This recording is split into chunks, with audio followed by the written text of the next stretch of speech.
Hello বন্ধুরা, তোমরা সবাই কেমন আছো? আমি তো অনেক ভালো আছি। আজকে আমরা গেছিলাম একটু বড় বাজারে। সেখানে কিছু ফল কেনার দরকার ছিল, একটু মাংস কেনার দরকার ছিল এবং শীত যেহেতু পড়েই গেছে সেই জন্য একটু লোশনও কিনে নিলাম। দেখছেন বন্ধুরা, কত রকমের ফল রয়েছে।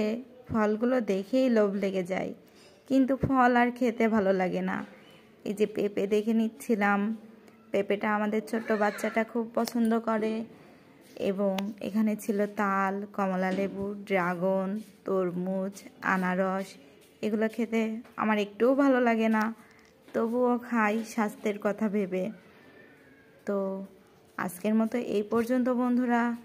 তোমাদের কাছে ভিডিওটা ভালো লাগলে আমার পেজটিকে ফলো দিয়ে দিও এবং তোমরা সুস্থ থেকো, ভালো থেকো এবং আমার জন্যও আশীর্বাদ করো আমি যাতে ভালো থাকি।